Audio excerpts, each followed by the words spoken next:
Ejau, sveiki gyvi įpusėjus šiai vasarai įsijungia dar vieną NBO tinklalaidės epizodą. Taip sakant, nors karščiai mūsų nelepina, bet karščiai ir nekamuoja, bet mes stengiamės jūs visus lepinti, o galimai ir pakamuoti mūsų pokalbiais apie NBA krepšinį. Sveiki atvykę, sveiki įsijungę, šiandieną skiriam dėmesio vasaros lygai, aiškinamės, kaip žiūrėti apskritai vasaros lygą, ką joje vertinti, ko nevertinti, kas svarbu, kas nesvarbu, kas išsitransliuoja galiausiai į žaidėjų realią NBA karjerą, o kas yra tik tai skaičiukai, kurie nugula dulkėsiančiuose stalčiuose ir iš esmės neturi jokios reikšmės. Taip pat Kawhi Leonardo mainai kol kas yra sustabdyti, Viktoras Wembanyama pasirašo mažesnį kontraktą, negu kad galėtų maksimaliai išsireikalauti iš San Antonijaus Spurs. Turim ir Gary Trento skandalą Milvokėje, tą skandalą, kiek jis iš tikrųjų skandalingas, kiek ne. Į tai jau atsakinėjom Patreon platformos nariams ir rėmėjams skirtoje dalyje, o visa kita jūsų laukia čia šiandieną. Sveiki atvykę NBO.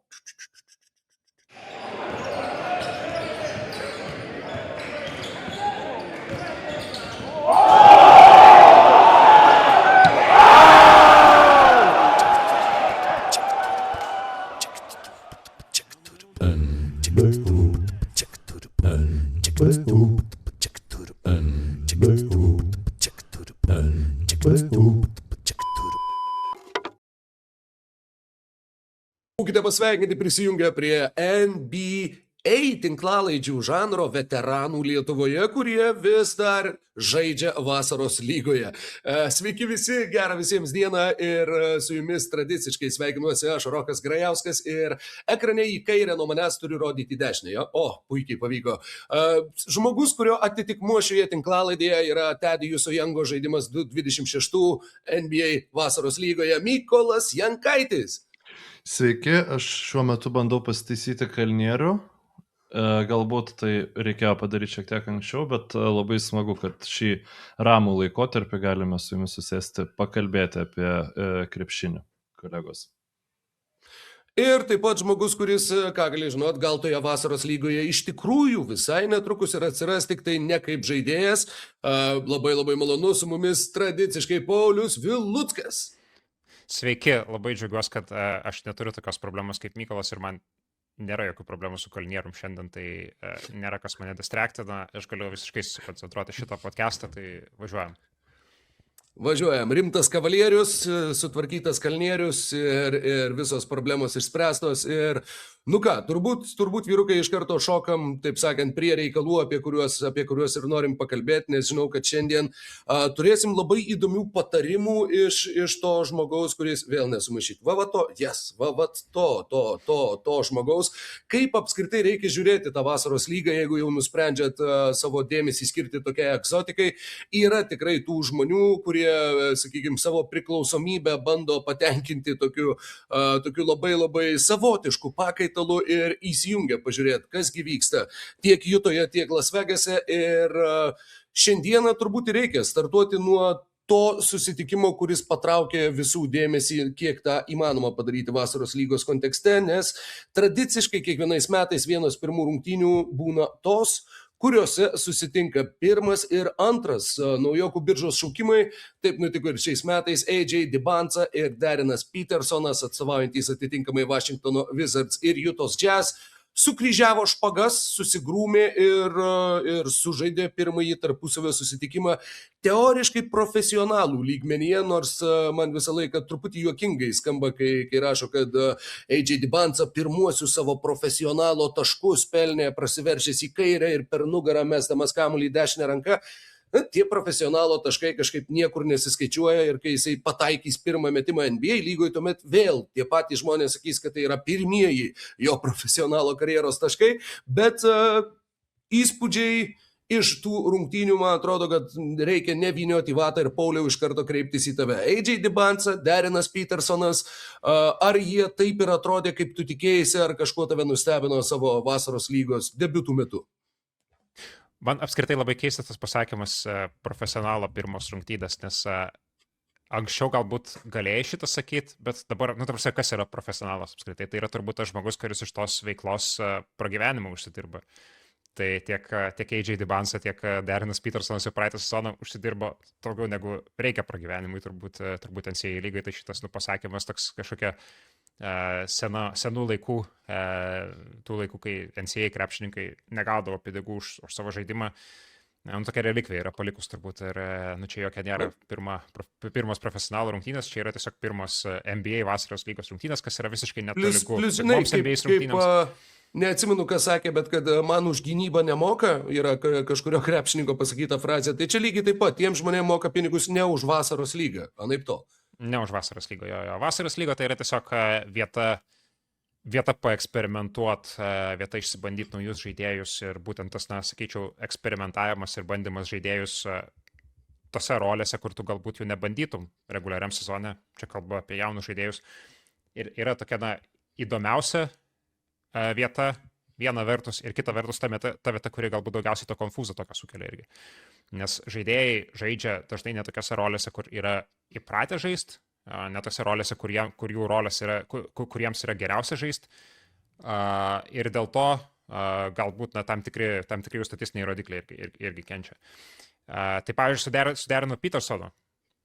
Pauliau, ar prieš savo einant į analizę aš galiu dar šiek tiek paspekuliuoti, dėl ko tokie sakiniai galimai atsiranda antraštėse ir visur kitur, apie kurią aš nekėjom. Tai čia tu pats užrodai, bet aš dabar susiradau, ir tas po čia didelę antraštę, tas by ESPN Generative AI Services, tai manau, kad kuo toliau, tuo daugiau pamatysim. Bet dabar Youngblood, Lead Trailblazers, Timberwolves, viskas gerai, tvarkingai, bet skaitas irgi, aišku, įdomiai. Gerai, kad Trae Youngas žaidė dar šitą komandą irgi, nes...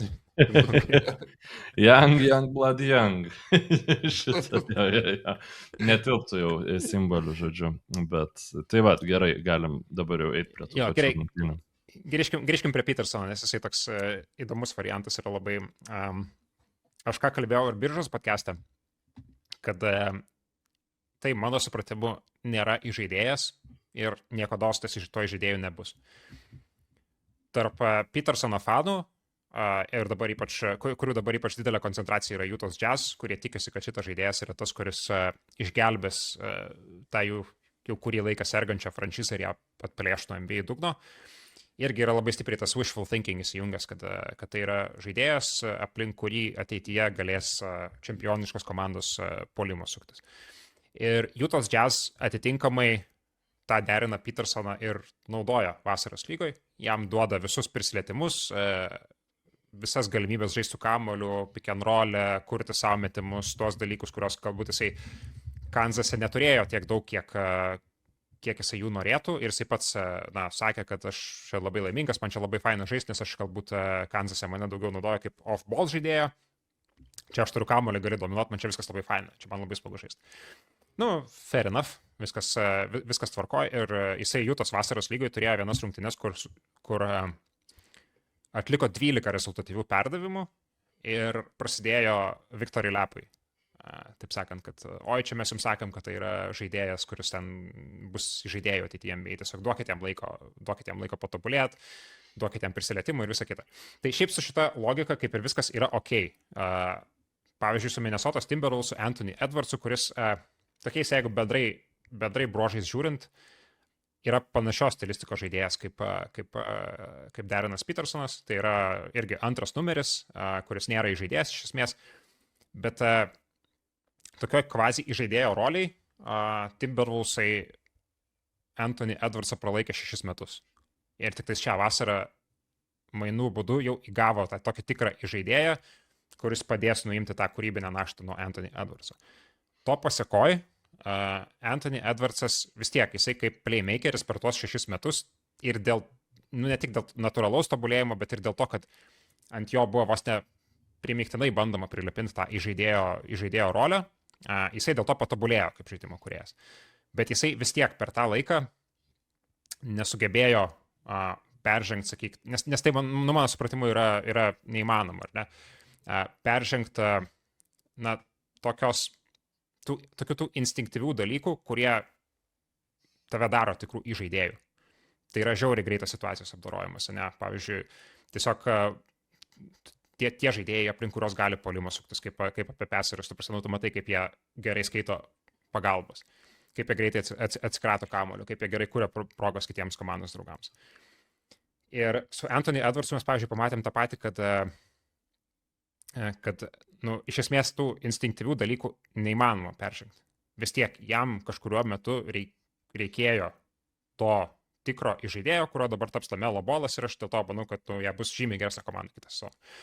Tai Petersonui šitoje vasaros lygoje bando Utah Jazz prilipdyti panašią rolę, jisai vienos rungtynėse turėjo 12 asistų, tada 2 rungtynės Vegase jisai padarė 8 asistus ir 10 klaidų ir mes regresavom jau daugmaž į tai, ką mes turbūt daugiau matysim ir NBA sezone, kur jisai dažnai turės daugiau klaidų negu rezultatyvų perdavimų, ypač pirmais, antrais ar galbūt net 3 metais. Tai iš tikrųjų jo, įdomus žaidėjas, bet ten irgi, žiūrint jo rungtynes, irgi ten labai matosi tie kai kurie jo trūkumai, ypač kaip jisai reaguoja į pagalbą, į gynybos pagalbas, kai dvigubina, kai bando stantinti, netgi kai tas antras gynėjas netgi nėra taip pilnai komitinės, jis tiesiog pradeda jį judėti, jis šiek tiek atsitraukia nuo savo ginamojo, kad taip ateitų į pagalbos poziciją prieš potencialų Petersono prasivežimą. Petersonas nenusimeta kamuolių laisviems komandos draugams, jisai jos bumsi, dažnai tokias situacijas, kurios turėtų būti pranašumai sukurti komandos draugams, jisai paverčia tiesiog tokiu kamuolio bumsėjimu, floateriais, sunkiais metimais, ilgom atakom ir taip toliau. Tai čia yra tas layeris, kuris iš esmės parodo, kad tai nėra tas tikras įžaidėjas ir nepaisant to, kad jam tai yra 19 metų, tu greičiausiai niekada šito neperlipsi, šito trūkumo. Na tai vis tiek turbūt tas bandymas kažkiek palavinti tuos gebėjimus irgi logiškas ir pateisinamas. Žinai, ir Janį kadaise Jasonas Kidas įžaidėjų statė vienam sezone ir tai turbūt, žinai, neatsiliepia teigiamai komandos pergalių skaičių, bet atsiliepia teigiamai bent kažkokiam susidūrimui su tom situacijom, nes tau jas simuliuoti, kad ir treniruotėse vis tiek nėra taip efektyvu ir taip realistiška ir organiška, kaip tą daryti, kad ir vasaros lygos rungtynių metu. Vasaros lygos rungtynių metu, kuriuose yra daug visokių keistų taisyklių, pavyzdžiui, kad 10 pražangų žaidėjas turi surinkti iki tada, kad būtų eliminuotas. Petersono 9 pražangos buvo užfiksuotos šitoje akistatoje su Dibansa kartu su 8 prarastais kamuoliais. Ir yra dar vienas iš tų eksperimentinių dalykų, kuriuos Adamas Silveris ir NBA bando pritaikyti būtent šioje vasaros lygoje. Tai yra, jeigu prieš tave prasižengia tau metant 3 taškį, tu eini ir meti 1 baudą, jeigu tu pataikai plus 3 taškai, jeigu tu nepataikai, daugiau galimybių negauni.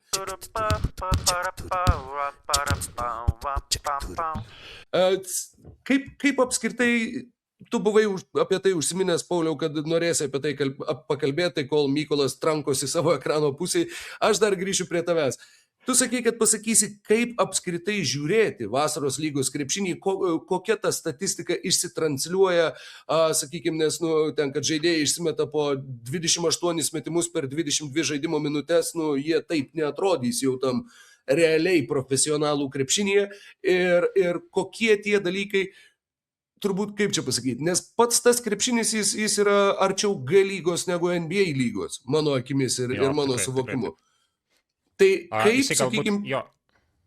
Jisai galbūt, nežinau, kiek jisai, aš neapsimetinėsiu sakydamas, kad esu daug G lygos rungtynių savo gyvenime žiūrėjęs, bet vis tiek tikrai niekas nėra. G lygoje turėtų būti šiek tiek daugiau struktūros negu vasaros lygoje.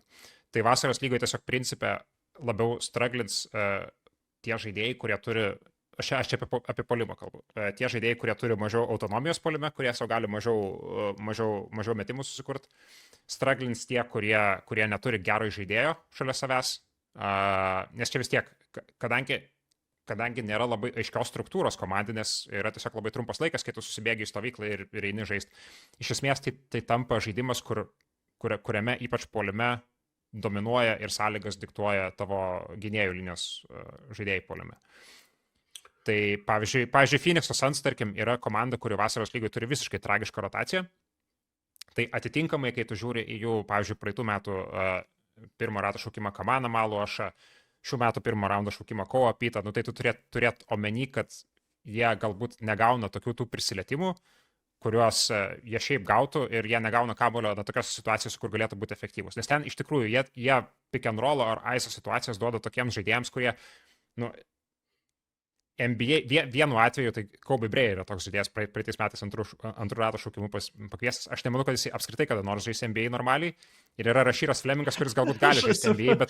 14 podcast'o minutę ir mes apie Kobe Bryant šnekam. Tobula, tai ta vasaros lyga, baby. Apie ką tu daugiau galvoji, kad mes šnekėsim? Ne, man labai padėjo.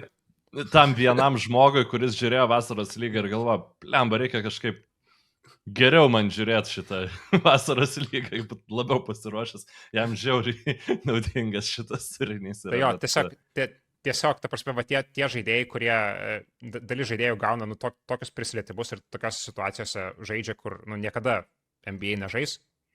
Ir, ta prasme, tai automatiškai daro neigiamą įtaką tiems žaidėjams, kurie turi mažiau puolimo autonomijos. Tai tiesiog visų pirma reikia žiūrėti ir tos antrinius skillsus, blokai, stylai ir tada į tas savybės, kurios apibrėžia tų žaidėjų stilistiką, pavyzdžiui, 3-point ratas, ar ne? Šiaip čia yra pats labiausiai lipšni statistika. Ta prasme, tai reiškia, jeigu žaidėjas išmeta daug arba mažai tritaškų vasaros lygų, jis greičiausiai NBA tą patį darys. Tai čia toks, bendras labai kitas, kadangi juoktis pradėjom, tai aš galbūt čia ir sustosiu šitą vietą. Man šiaip keista, kad stylai staiga patapo kažkokie kaip ir centrai atgimimo turi dabar analitikai, nes kai Westbrookas savo MVP kampeinus suko, tai stylai buvo būtent tuo metu akcentuojama, kad tai yra pervertintas statsas, nes, tu labai daug gali aukot gynyboje, bandydamas sugaudyti tuos stylus, tiesiog šokinėt ant perdavimų ir taip toliau. Prieš pereinant prie kitos temos, aš dar norėčiau irgi tą atliepti vasaros lygos žavesį, tai būtent ir tos 9 pražangos surinktinos ir visa kita. Man tai yra tiesiog labai smagu, nes tai kai kuriems žmonėms yra gyvenimo rungtynės. Ir dėl to ir yra daugiau tų pražangų, kad, sakykime, ten kelios neapgalvotos pražangos tau nesustabdytų galimybės pasirodyti. Aišku, mes dabar kalbėsim daugiausiai kalbėsim apie žmonės, kurie turi garantuotus NBA kontraktus, kaip jie atrodo ir taip toliau, bet viskas tvarkoji, galim pakalbėti ir apie kitą likusią chebrą. Bet savo žavesio turi, aišku, tai, kad pasaulio futbolo čempionatas vyksta tuo pat metu kaip NBA vasaros lyga, man asmeniškai šiek tiek kenkia šitam žiūrimumui šito renginio, bet to tiek. Jo, labai mažai belika pasaulio futbolo čempionatą, tai jisai jau minimaliai bekenkia, jisai jau tos vasaros lygai kenkia, tai aš praktiškai ne vienų rungtynę nepažiūrėjau iš jūtos. Tai šiaip plaka aš norėjau pasakyti. Šiaip gal dar vis tiek būtų įdomu apie tas taisyklės ar ne vasaros lygoje irgi šiek tiek padiskutuoti. Tai gal pakalbam apie Calebo Wilsono, Camerono Buzerio akistatą ir tada galbūt apie tas akistatas, kad jau čia išmetėm tą nuotrauką.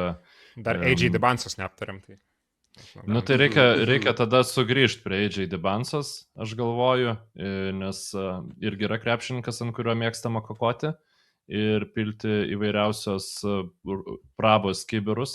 Nors man asmeniškai tai turint omeny, kad tu jau žinai tos jo minusus, kad jisai žmogus be metimo, taip toliau. Ir aš galbūt jau savo laiku nudegęs buvau, nes ant Anthony Edwardso buvo labai mėgstama pilti dėl panašios priežasties, panašios prabos turinį, tai matom, kuo jis patapo ir iš esmės viena iš tokių taisyklių NBA, kad jeigu tu esi nesustabdomas, tave yra labai sunku sustabdyti. Bet, girdit, kokie čia yra prasmingi žodžiai, ar ne?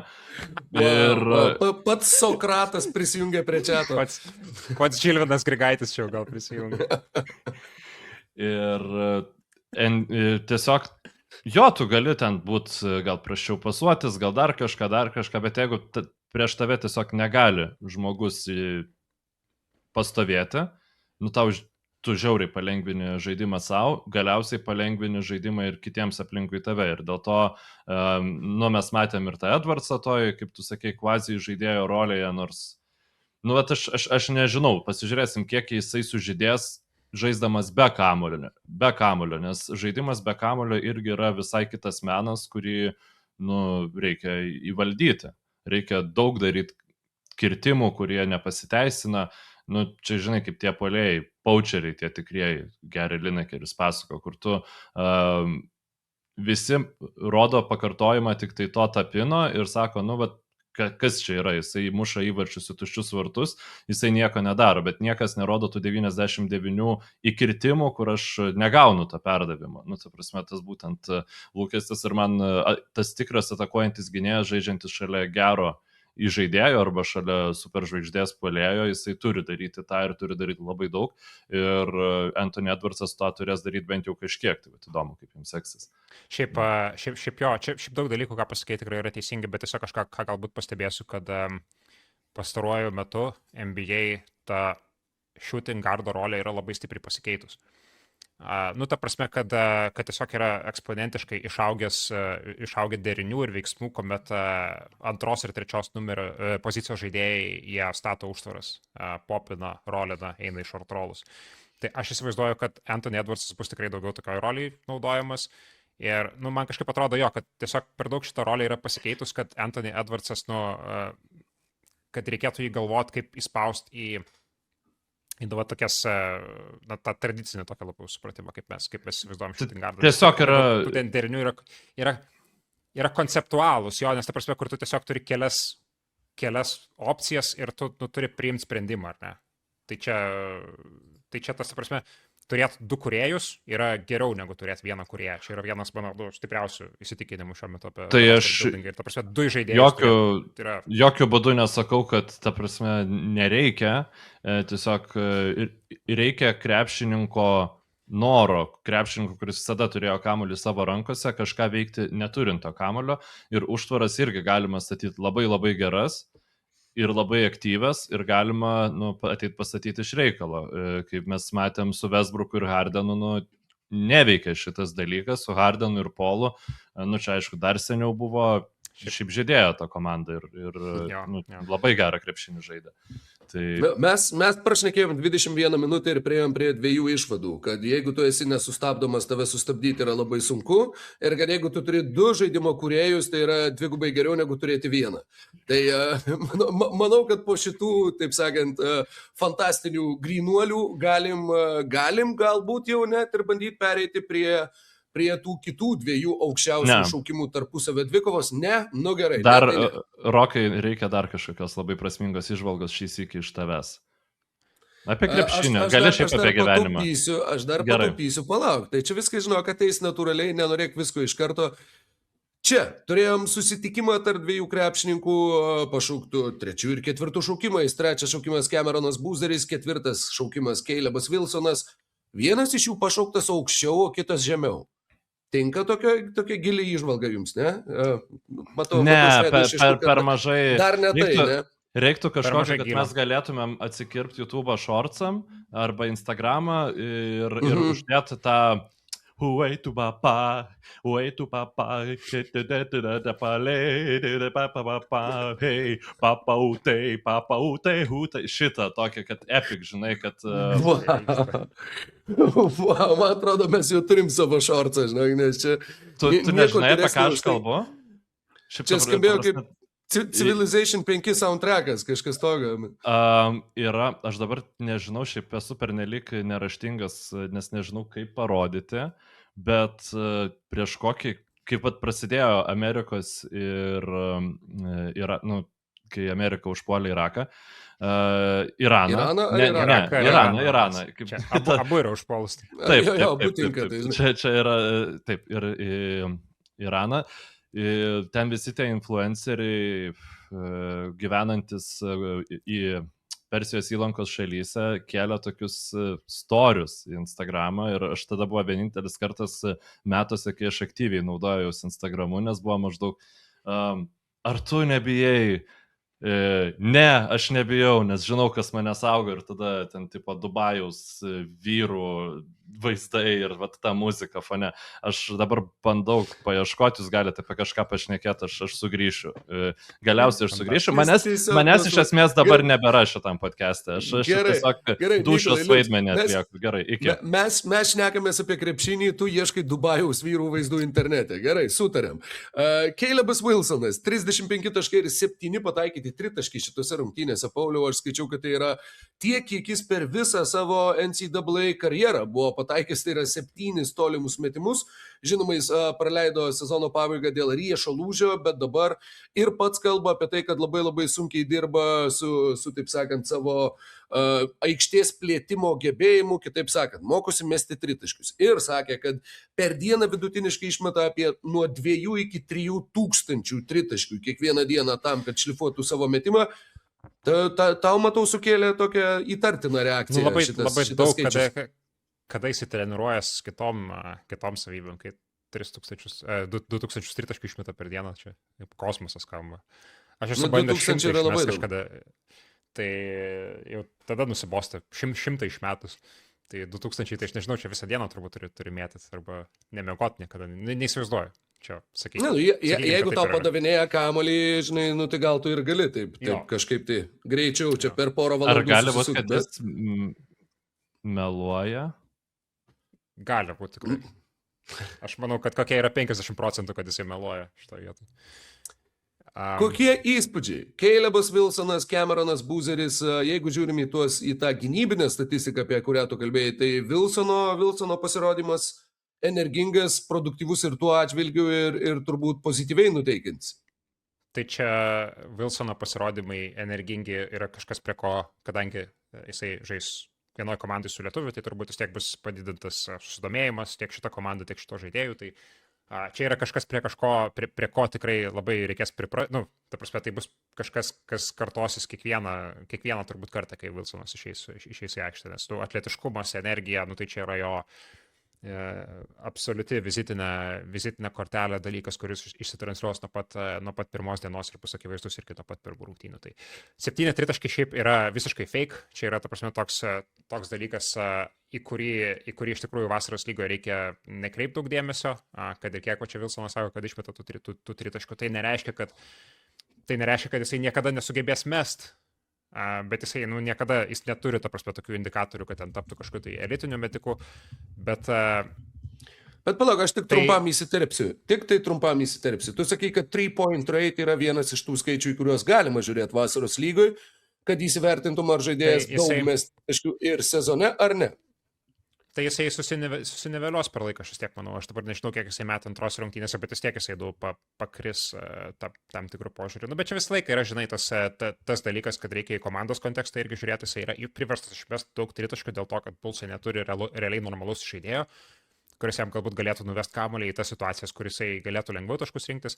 Patys Bullsai turbūt irgi nori, kad jisai mestų tritaškų, nes jie įsivaizduoja, kad jisai kažkada galės mest tos tritaškius. Tai čia tiesiog yra tam tikri uždaviniai, kuriuos savo yra išsikėlus su Chicago, ką jie nori pamatyti. Ir tiesiog ta kryptis, kur jie nori, kad Calebas Wilsonas tobulėtų. Tai tie 7 tritaškai bent kol kas yra tikrai visiškas flukis. Aš nemanau, kad kažkada bus labai išskirtinai geras metikas, bet tai yra žaidėjas, kuris yra su aukščiausio kalibro atletiškumu, kaip Amenas Thompsonas, kaip Ausaras Thompsonas, kažkas tokio. Ir kai tu turi tokį atletiškumą, tai yra, jisai išlygina ir atperka praktiškai visas nuodėmės, ką tu gali aikštėje padaryti. Tai šiaip praeitais metais koledžiai irgi buvo labai daug tokių rungtynių, kur tas jo taškų rinkimo procesas ar net toks ganėtinai abejotinas atrodė, nes jisai metė tokių daug turnaroundų, sunkių metimų iš dvitaškio, galbūt nesugebėjo gerų metimų susikurti ir taip toliau, bet jisai pataikydavo. Tai kai tu pridedi šitą, prie to, kad jisai gyvena prie baudų metimo linijos, prie to, kad jisai krauna kamuolį į krepšį nesuvokiamais, tiesiog nesuvokiamų lygių ir nesuvokiamų dažnių, tai yra tiesiog dalykas, kuris padeda tau atpirkti ir išlyginti labai daug dalykų, kur šiaip tai būtų tavo puolimo procese kažkokie žalingi. Nes čia yra, ta prasme, čia yra Ameno ir Ausaro Thompsono lygių atletas. Čia yra tiesiog jisai iškarti tą S lentyną nuo pirmos dienos NBA atėjęs ateina. Tu paminėjai baudų metimus ir skaičiau daug, sakykime, tokių nebūtinai skeptiškų įvertinimų, bet tiesiog baimės Chicago's Bulls sirgalių apžvalgininkų stovykloje, kad tai yra žaidėjas, kuris labai prastai atrodo mesdamas baudas ir kad vietoj tų 2-3 tūkstančių išmestų tritaškių jis galėtų dar ten porą šimtų baudų metimų įrašyti į savo metimų treniruotės.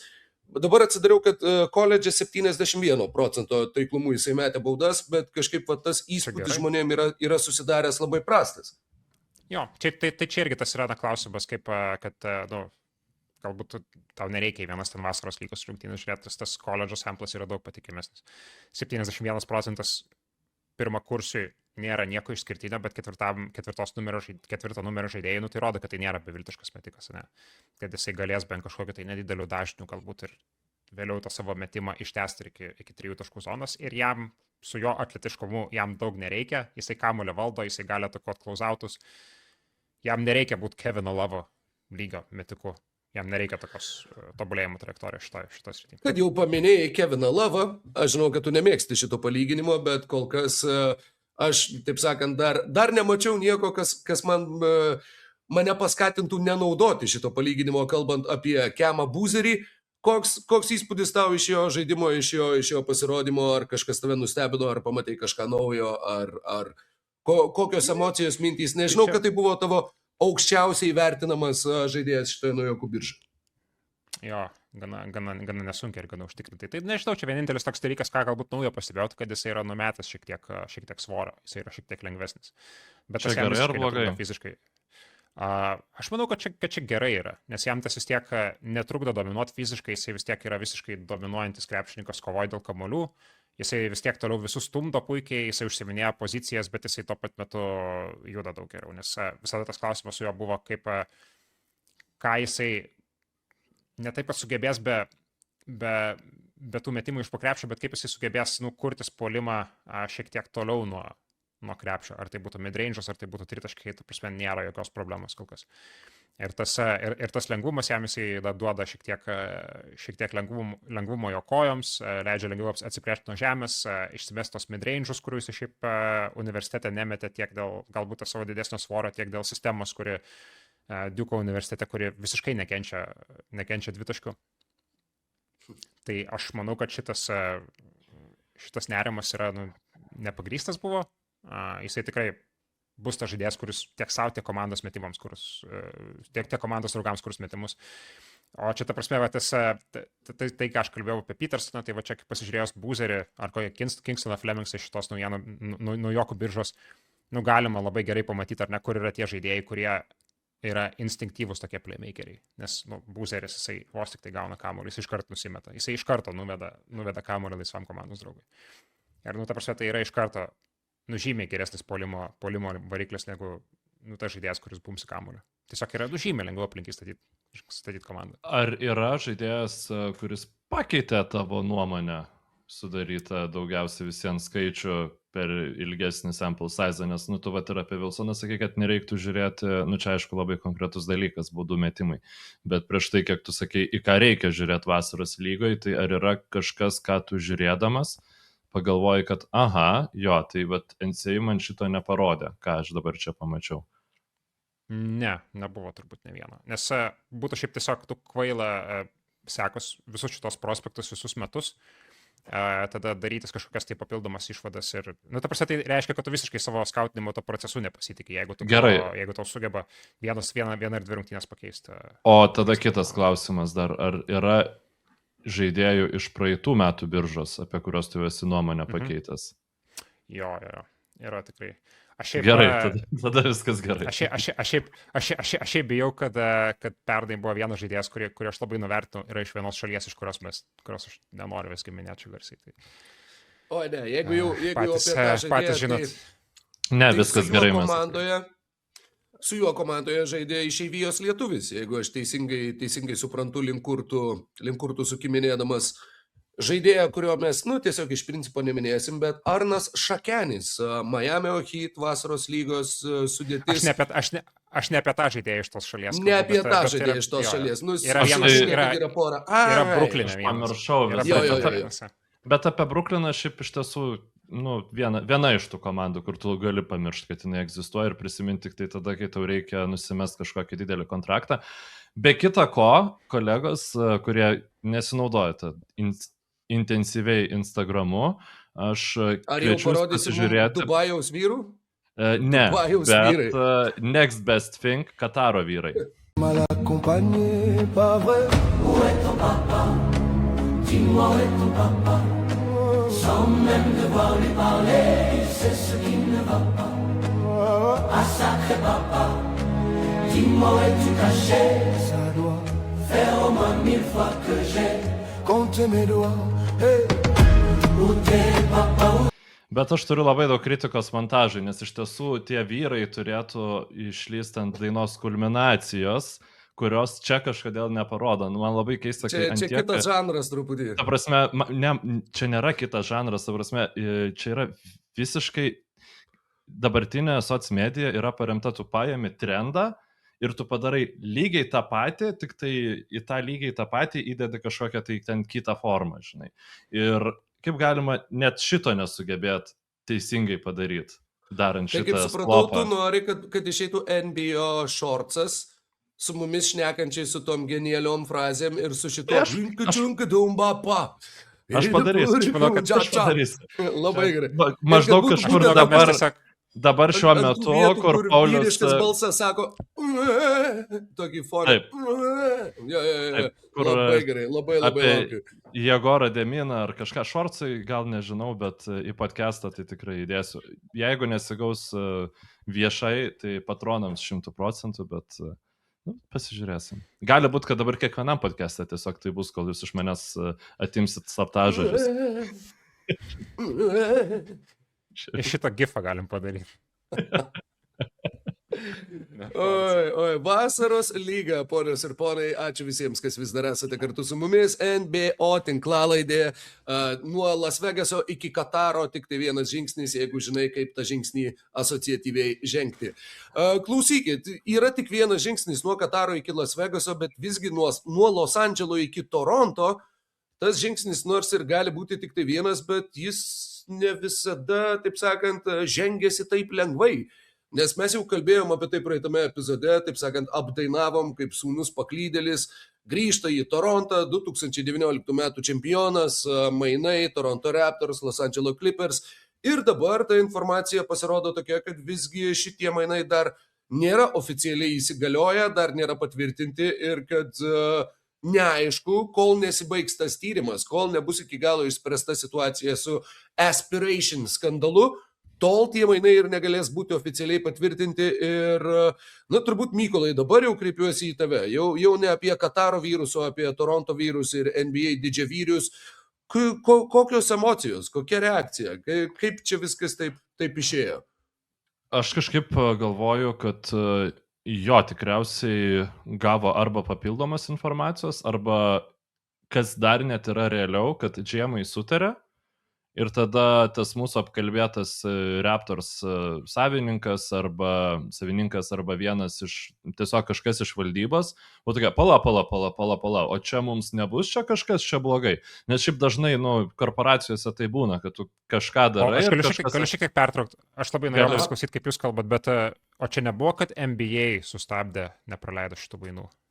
Dabar tos techninės detalės, nežinau tiksliai, kaip buvo, bet... Ne. Man atrodo, kad Raptorsai, NBA pasakė, kad visos nuobaudos,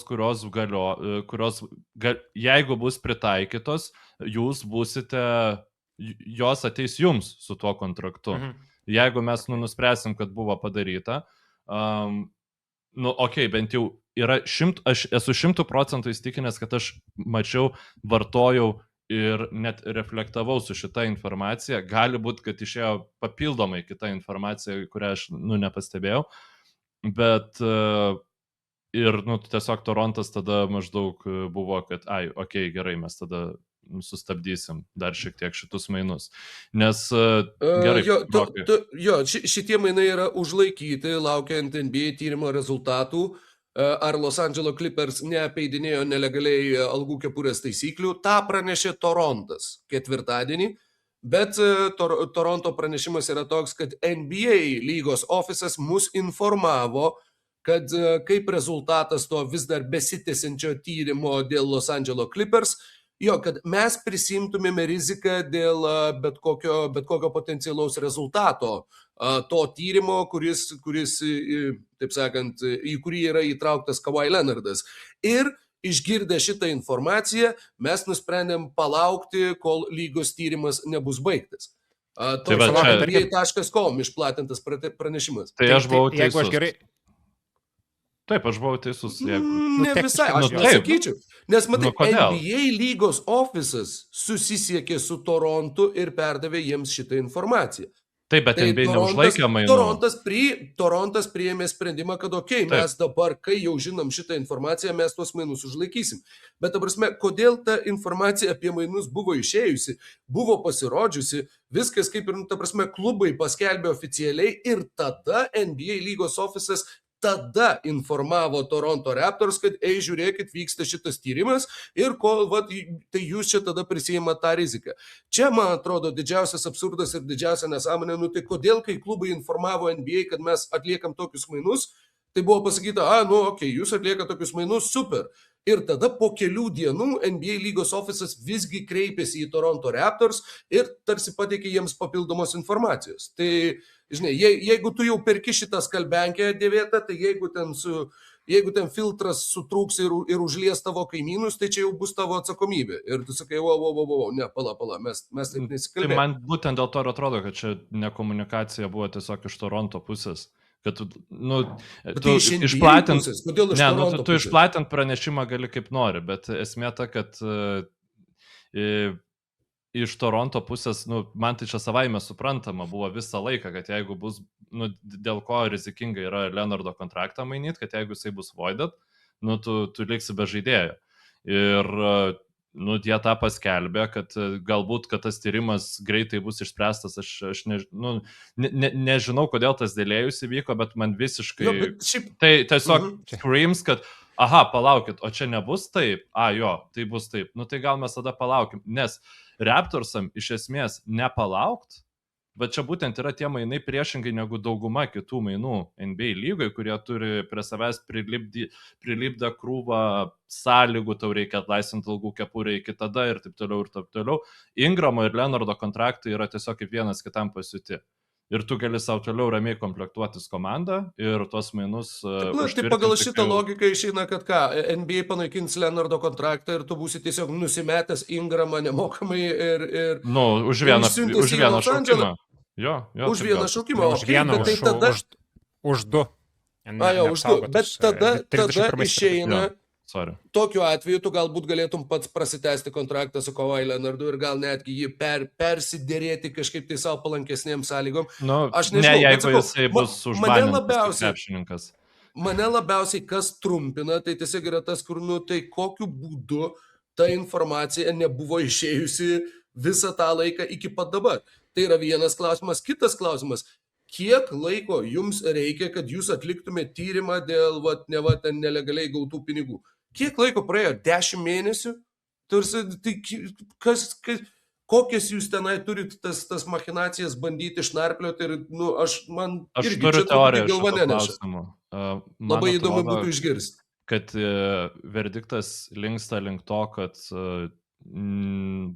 bus ta prasme, net neišteisinti, bet bus paneigta ta pasirodžiusi informacija, arba kažkaip pateisinta, arba, maždaug, kad Clippersai nežinojo, Leonardas nežinojo, nes, ką Clippersai teigia, Clippersai sako, kad tai, kuo mes esame kaltinami, o kaltinami jie yra iš esmės žurnalisto, net nėra jiems kažkoks kaltinimas mestas, kaip kriminalinis ar panašiai. Tai mes to nepadarėm. Jų yra tokia komunikacija, nesako, ką jie padarė, bet, žodžiu, jie nedarė to tamperinimo, ar čia net negalima taip sakyti, bet apeidinėjimo, žodžiu, oficialiai patvirtintos mokėjimo tvarkos. Leonardas nedarė nelegalaus pinigų ėmimo, žodžiu, čia nieko nesusijęs su to ir taip toliau. Mano teorija yra, kad jie yra linkę patvirtinti tai, nedėti bano Clipperiam reikšmingo, nedėti Leonardui nieko ir tada tau reikia žinoti viską. Nes tau, sakykime, pripažint kaltu gavus įrodymų, tu gauni įrodymų, kad jis yra kaltas ir tu žinai, kad, jis yra kaltas, baudos. Bet įrodymų, kad jis to nepadarė, visada yra sunkiau surasti. Ir jeigu tu padarai, ir čia jau, ką aš girdėjau kitose podcastuose, man ta mintis labai patiko, kad tu paskelbi, kad jie yra nekalti ir tada Pavlo Torė vėl 10 valandų podcastą kalo su kokiu nors tos įmonės ar Clippersų darbuotojų ar dar kažko, kuris sako, yra įrodymai, kad padarė, žinai. Ir tu tada turi užrišti visus galus. Tai tokiam kontekste tie 10 mėnesių man jau neatrodo toks didelis laiko tarpas, nes prisiminkim, kad čia yra korporacija, jai reikia 16 mytų nuspręsti, kas imsis to tyrimo. Ir dar nepamirškit, kad priėmus to tyrimo rezultatus turės nepriklausomas arbitratorius kažkoks tai, peržiūrėti viską ir juos kaip ir patvirtinti. Nes vėl čia yra viskas, čia kol kas yra vidiniai procesai. Kiek man žinoma, kiek aš esu skaitęs ir susipažinęs ten VMI amerikietiškas, kuris dabar nenoriu, nes jau vienas iki išbučerinau pavadinimą, sumaišydamas su Šiaurės Airių, žodžiu, organizacija. IRA, sakė. Jo. Tai... Reikia sulaukti, ką nuspręs Irish Republican Army. Tai tiesiog amerikietiškas VMI tyrimo nėra pradėjęs, mano žiniomis. Tai. Bet čia vėlgi, čia yra jau 2 vietos, kur galima montuoti Reelsą. Tai viena buvo, ar tu nebijai, kad tu šnekėdamas podcast'e nusišnekėsi ir pasakysi netiesą. Ne, aš nebijau, nes žinau, kas mane fact-checkina ir tada roko ten, tipo, pristūminti kadrai. Arba galima dar su Kavajum padaryti, kad ar tu nebijai, kad prarasi pinigus? Ne, nes aš žinau, kas mane saugo ir ten Scottie Barnesas kažką. Aš ką galbūt dar pridėčiau prie šito tyrimo ir kodėl jis trunka taip ilgai. Šiaip yra tokios, sakyčiau, daug kritikos NBA pažiūrėma dėl to, kad jinai buvo perdai labai greita nubausti komandas už neva tenkinimą. Pavyzdžiui, ten buvo ypač labai tokia kvaila ir durda situacija, kai berods Indianos Pacers gavo baudą už tai, kad tenkina, nepaisant to, kad jie ten per paskutinės 15 rungtynių ir kažkas tokio ten turėjo, jų rekordas buvo 8 ir 7 kažkas tokio. Jie, ta prasme, jie už tenkinimą nubaudė komandą, kuri žaidė 500 basketball, kuri laimėjo tiek pat rungtynių per kažkokią tai ilgą atkarpą, kiek pralaimėjo.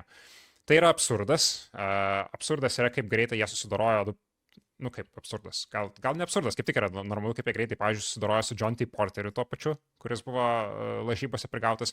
Bet čia yra tas kitas dalykas, čia yra didelės korporacijos ir kitas dalykas yra, kad čia vis tiek turbūt, jeigu tu nubausi Clipperius kažkokia tai didelė bauda, tai vis tiek triggerins kažkas apeliacijas, ilgesnius procesus, sudėtingus teisinius, kurie ten tęsis metai iš metų. Nes šiaip, kai kažkoks sprendimas yra apskundžiamas apeliaciniai instancijai, tai jisai nėra įsigaliojantis iš karto.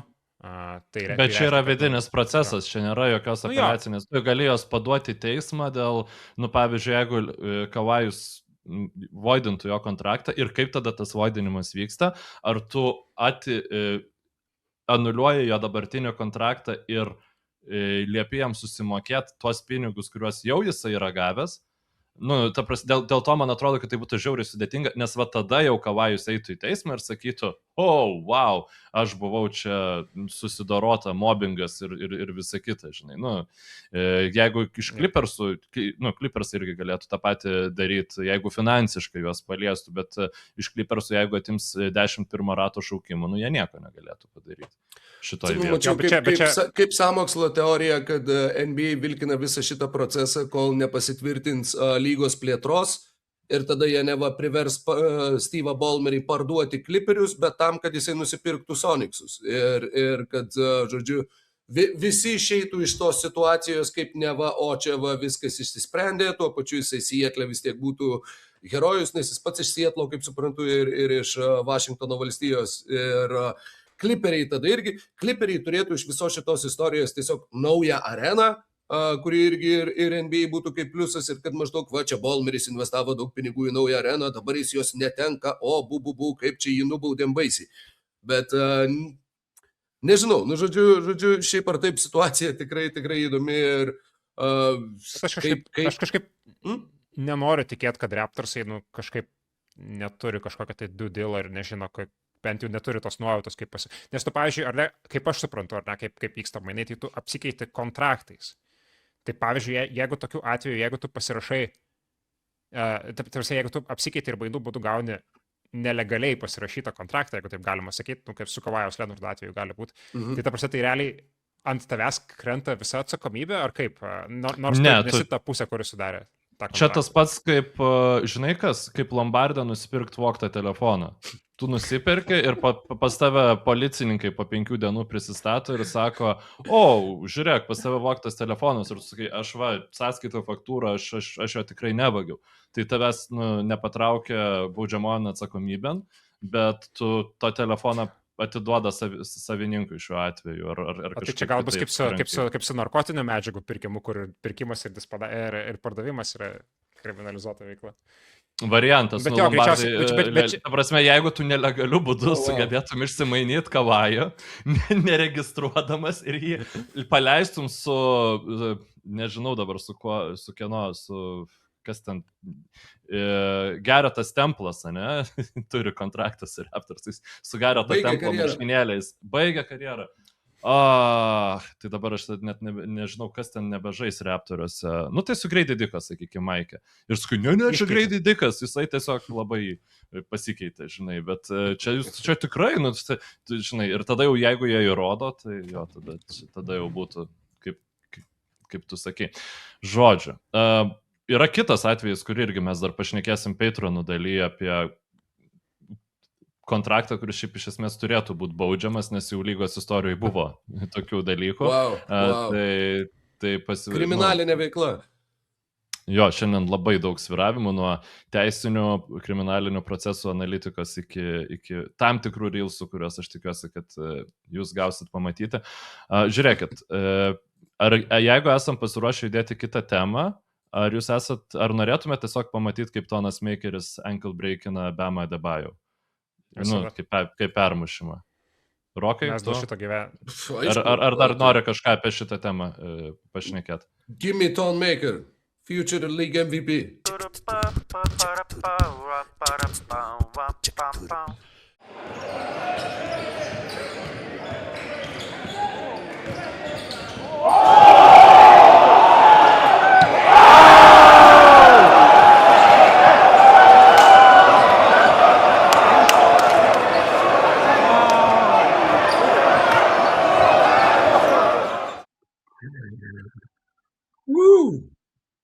Vienas iš šitų bičių 83 taškus pelnys rungtynėse.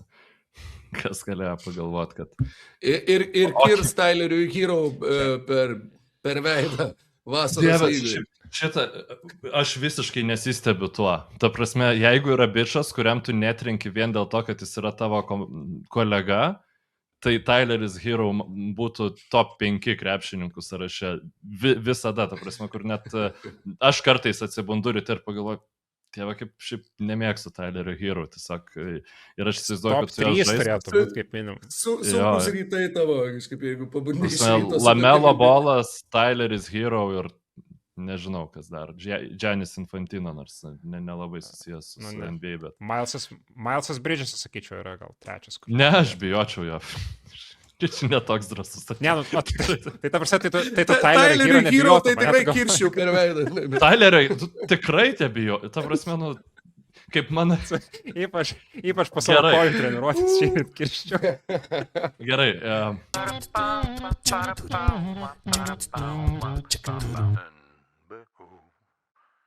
Na kągi, Kataro vyrai, šitaip ir baigėsi mūsų nemokamoji pokalbio dalis šią savaitę ir visus labai kviečiam tapti mūsų Patreon platformos rėmėjais, nes tokiu atveju galėsite išgirsti, kaip šitas pakankamai keistas, pakankamai vasariškas pokalbis prasitęsė jau tik tai nepaprastiem mirtingiesiem skirtoje pokalbio dalyje. Ačiū, kad esat su NBO, iki kitų susiklausimų, likit sveiki ir viso ko geriausio.